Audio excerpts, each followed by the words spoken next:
Hi everyone, my name is Paul Scales. I'm with Westchester Modular Homes, and today we're going to be talking about the process of ordering a home to be built.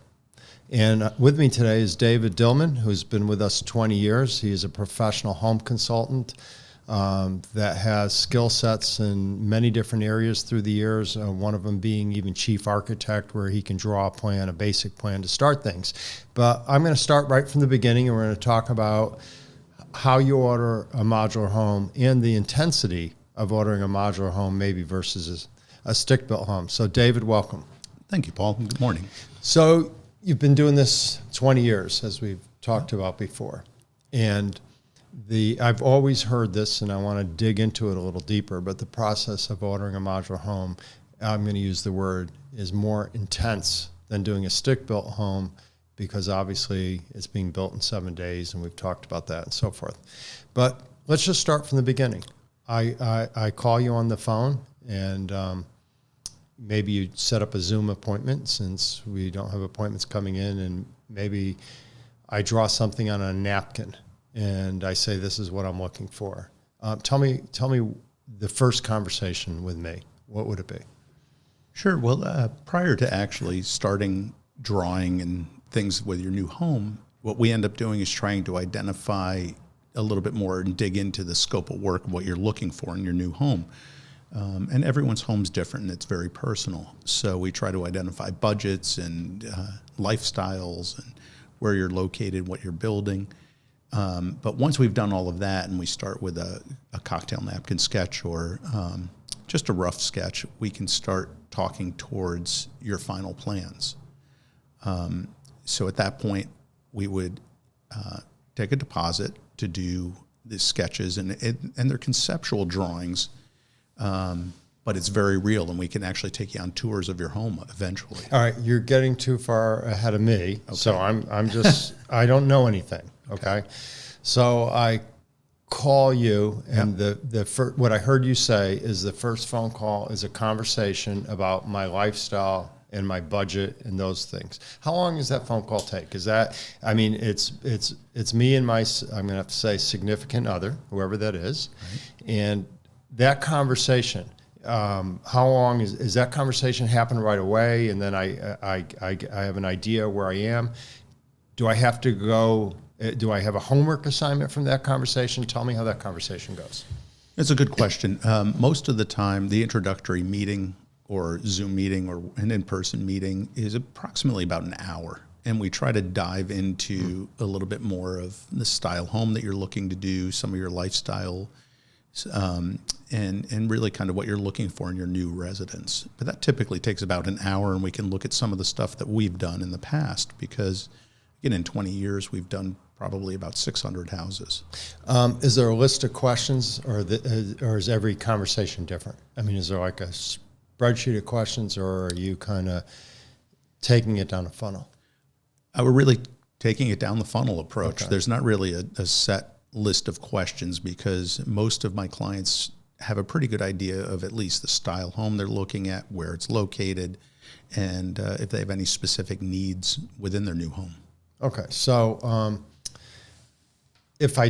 so you're building on a lot, or you're building on, maybe it's a tear down. I'm taking my house and tearing it down. I mean, I would think that would be one of the first questions. How do I know how much I can afford? Is everybody pretty knowledgeable to that, or is it just me? I'd have to call and speak to somebody to even give you my budget. You know, I would say it's about 50-50, Paul. Okay. About half of the clients that come to us either are people that are transacting as a cash buyer or have already gone through the pre-qualification process with a bank, so they have a really good understanding of what their budget is.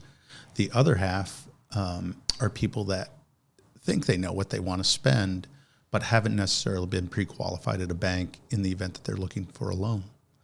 Okay. And they really need to do that as step one, so they have a comfort level for their budget. Okay, so I got that process down, and I knew it when I called you, and I said, this is what I want. So now I'm thinking that I'm going to go two-story because I know that you're going to tell me it's more efficient, so I'm not even going to go into that. So where do I go to look at style of houses that are built? You said you built 600 houses. I get it. can I see all 600? I mean, what am I where am I going to figure out a floor plan or a house conceptually? So what's nice is that in that 1 hour meeting that we have, we're going to talk through how many bedrooms you're looking for, if there's specific needs that you have for your family. And odds are we've done something that may or may not be in the spirit of what you're looking to do, but we've probably done something similar. And we can show you those floor plans, and we also have virtual tours available of a lot of the homes that we've completed recently. So you're going to now. I don't really have to go to the site. You're going to basically show me what you've done. You have it. Correct. You're going to go into your computer and show me. So that's a good start. Yeah. So then I find one that I kind of like. Yeah. Are you going to? Do I print it and mark it up, or do you do it via? Our Zoom meeting. How's it? What's going on there? Some clients like to print it and mark it up, and they come to me and say, "Oh, you know what? This was very close, but we want to change the size of a bedroom, a closet, a bathroom." Mm-hmm. Other clients like pieces of plans, and that's actually really helpful as well, because someone may see a master bathroom that they love in someone's house, and will utilize that plan for their home in terms of the bathroom. So I'm getting into this. I mean, here I am. I give you a budget, and you showed me some plans, and I kind of really like what I'm doing. And my significant other says, "Is there anything that we can see similar to this?" What would your answer to that be? I mean, like that's up, physical, right? Brick and mortar. It would really depend on what style of home you're building, and we always have projects going on, and when people build with us, they really feel like they're becoming part of the Westchester family. So most of the clients we build for allow people to preview their house even during construction. So there's usually an opportunity to take a look at some of the work while it's going on. Again, it may not be exactly what you're looking for, but it'll give you a good indicator of different features and specs. Okay, so now I'm going on. I'm actually moving forward with the process. Yep. Hey, David, this is great. We really like it. What does that cost, and what happens next? So before we started designing and drawing your personal house for your family, we would take a deposit, which is a design deposit, and it's nice because it really gets us deep into the project for your personal home. And then we really identify the layout for you, if you want doors that are wider, if you want any specific things in your bathroom or in the kitchen, for instance. The kitchen is very personal for a lot of people. Okay, so how long does this take? For the first pass at floor plans, it's typically about a 2-week turnaround to get your first pass at floor plans. Okay. And we're always thinking about the exterior also while we're designing floor plans. Okay. So a couple weeks, I have something. Is this something I'm going to get? Is this the virtual tour something? It can be. It can be. It depends on how refined your thoughts are for what you're looking for in your home. Sometimes we come very close the first pass with clients, and those plans you could easily take a look through and do a walkthrough. Other times we're close, but it's not exact. So could I put furniture in there? Yes. The nice part is if you have furniture, okay. Right, if you had your dining room table dimension or hutch size, we can actually superimpose that on your plan. You got my wife and my pets in there too? Sure, if you'd like to. Okay, we can do that. In there? Yep. Okay. We can put your car in the driveway if you'd like, and everything. No kidding. Okay. Yeah, it's kind of incredible what you can do. It is. It's fascinating, and it makes it very real, because very often I have clients that come to me with a drawing of a bedroom, and they say, "Oh, there's my night table," not realizing that they drew on a night table that's about 6 inches by 6 inches. So when you draw it to scale, it tells a true story. Okay, so I get this part, and I'm going to ask a couple questions. So I've always, and I know that when you build a modular home, it's much more intense upfront than, let's say, a stick-built home, because once I've signed the final plans, there's no changes. This thing's being built in 7 days in a factory. It's not like I can go to the factory and change all the plans that are done on each station as you go down there. So how long did people typically, just an average, you gave me the plans, I'm going to look at them with my wife, and how long do people normally get back to you? Normally, and I encourage people to not make a rash decision on it. I encourage them to sleep on it and take a look at it. So usually we end up, within a matter of a few days, people get back to me with some of their thoughts. That quick? Yeah, usually, because most people have a pretty strong opinion on it when they see it right out of the gate. Yeah. And I'm the type of person that makes decisions fairly quickly. Great. Too quickly, which is probably a problem. But so once I get to that stage, okay, I've given you design deposit. Mm-hmm. Guess what? We're designed. I'm ready to sign off on this thing. From there, what happens and how many plans get developed? So once you sign off, modular, it's a disciplined method of construction. Mm-hmm. So it's a little more rigorous up front, but in certain regards, it's a real relief because you're going to work harder up front on the plans. So you kind of check that off your list. And then once we have your plans done, then we can start worrying about the color of your cabinetry, color of the floor, and things of that nature. So I know the process and I know the industry, Yep. but so I'm going to ask questions because I know the public is not going to know these things. So up at the factory, how many sets of plans get developed? And where I'm going with this is there's a set for a building permit, there's a set for production, just to give somebody an idea that doesn't realize, like, oh, there's one set of plans from an architect, I'm going to take it to a builder and it's going to get built. It's not that way with modular homes. Kind of explain, if you can, a little of the detail of what's involved when there's 100 people in a factory or 120 Sure. building your home. So once you sign off on your prelim plan, which is the pretty pictures that we're going to develop and show your furniture, then the factory does a set of construction drawings, and those are typically between 30 and 40 pages long. So it gets into recessed light locations, it gets into plumbing locations. Those are the set of drawings that will be submitted to the town, your local municipality, for approval. Once we are getting ready to release it for production, there's actually a production set of drawings done for your house, Paul. And those drawings are utilized on the plant floor. So everything's being done to the production drawing set. And that's how the houses are built. So there's two sets of plans. Correct. There's plans going to the building department, Yep. and there's plans that are in production. Correct. Something else somebody may not know on this process. When those plans for production and builder sets are being done, there's the factory getting the approvals for them. Right. Can you talk a little bit about how that gets done, the approval process? Sure. Like So for the building permits. And stuff. Right. So the factory itself will draw all of the plans, and then there's a third-party company that'll certify your plans, and it's called PFS Corporation in the state of Connecticut. And PFS will certify those plans, and then it comes back. So there's a stamp on those drawings, which the towns accept. So it's all the engineering's been checked. All of the code compliance has been checked. The wind zone's been checked.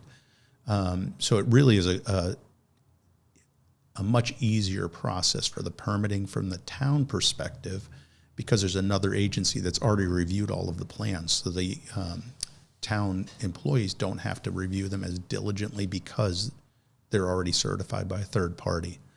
But also, while that's being done, one of our architects is also working on site-specific plans for the foundation plan and for decks and porches and things of that nature. So everything goes down the path at the same pace. All right. So I've given you my deposit. Yep.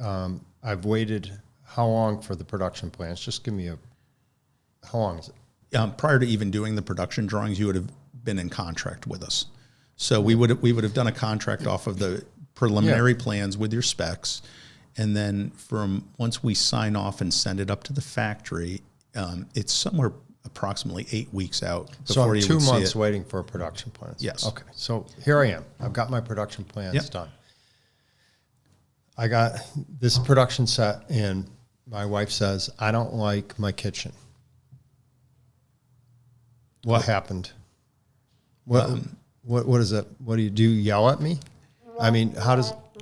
How does it, how does it work? What do you do? Do you tell me no? Do you tell me to go find another modular home builder? What happens? I'm going to tell you no, and then we're going to figure out how to solve the problem, because at the end of the day, we want the client to have what they want in their new home.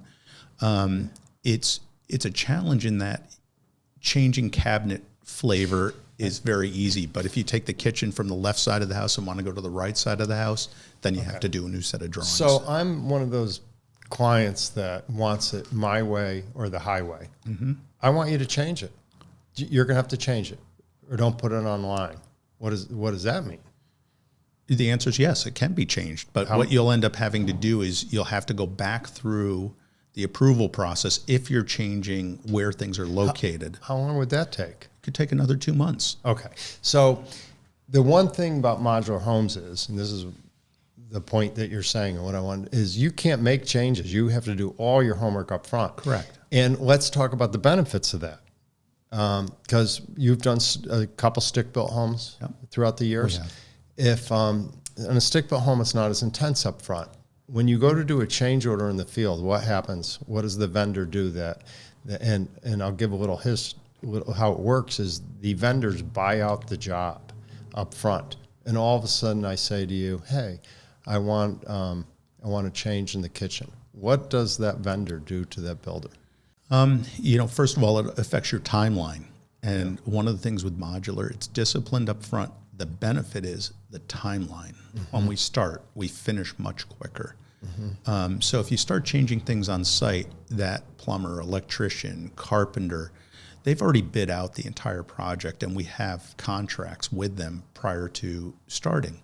So it's an opportunity for them. They have to charge you for those changes, and it also is a time delay probably. Yeah.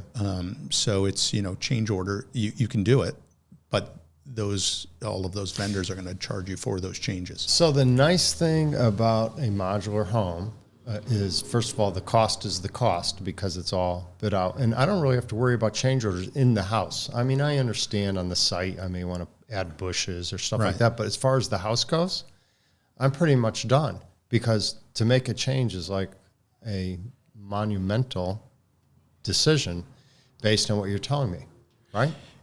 It is, but I also don't want you to think things can't be changed.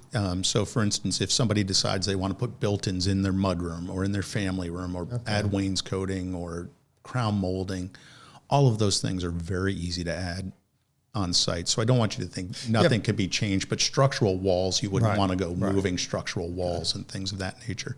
And if we did our job up front, all of us collectively, when we're designing your home, then there should be no need to move those walls because we've done our homework up front. All right, so let me go back to the beginning. I called you. I spent an hour with you on the phone. Yep. You kind of brought me down a funnel. You showed me a couple plans. You sent me the couple plans. I sat with my wife. A week later, I got back to you and said, this is kind of really what we want. Right. We give you a design deposit. Correct. A couple weeks later, I have something pretty good that I can look at from, I guess, the factory drawing these, or your design person through the factory. Chief architect, we would be doing that. Okay.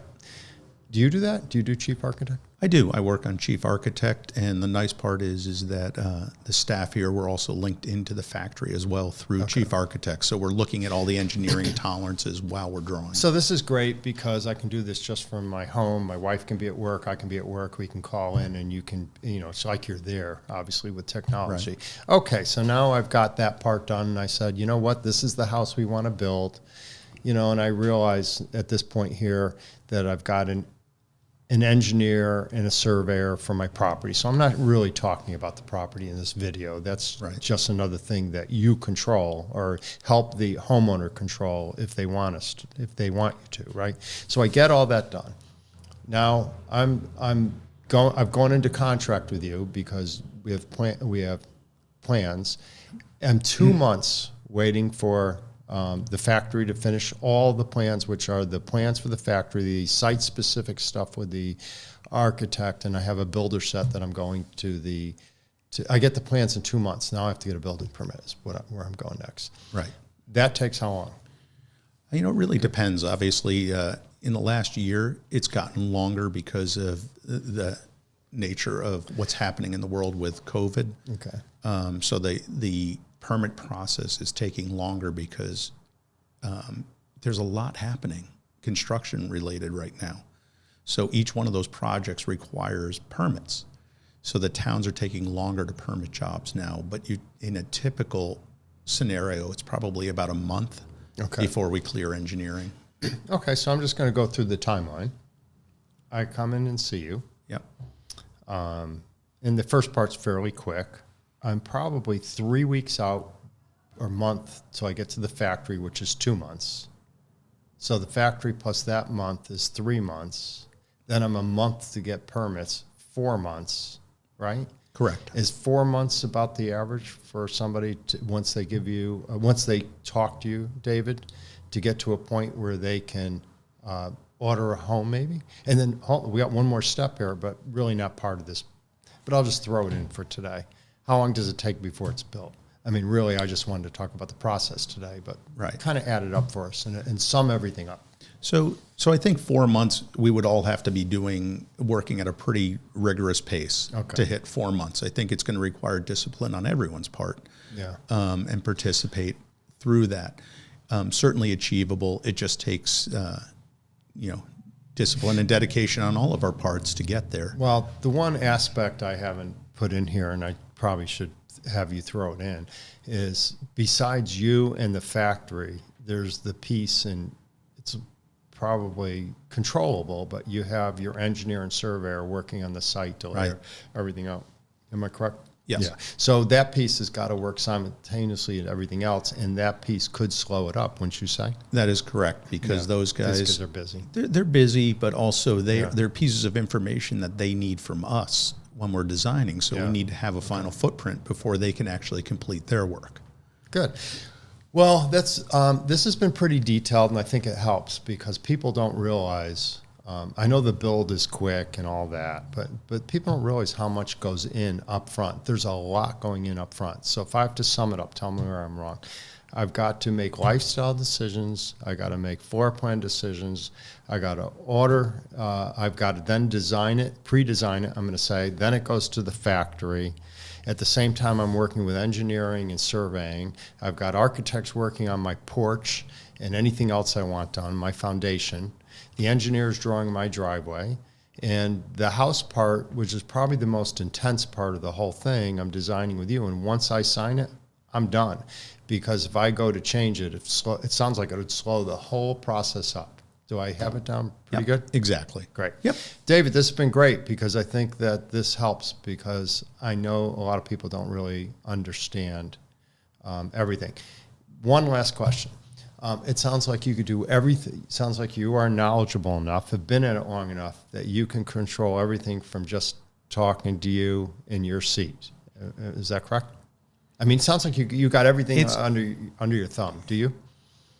We can definitely assist in it, but certain elements are out of our control. But we can certainly help coordinate all of those things. So even down to variances, we have, we've taken a number of clients through variances, and we're very familiar with that. So we can help you control the whole process from start to finish. All right, I'm not done yet. One more question. Do most couples get along through this process, and do they agree on everything? I think that's a great question. It is a great question. Yeah, tell me. No. Are you a marriage counselor? I don't do marriage counseling. I actually tell people up front. It's definitely interesting at times, but the nice part is you're designing your home together, and we can show you different options up front during the design stage. But what happens if I want something and my wife says it's not in our budget? How do you handle that conversation? Then you're not getting it. Okay, now how about if my wife, okay, I'm not going to go there. But basically, does anybody get into arguments in front of you? They don't get into arguments. They get into lukewarm discussions periodically. I like this part of the podcast better than the first part. The first part was dry.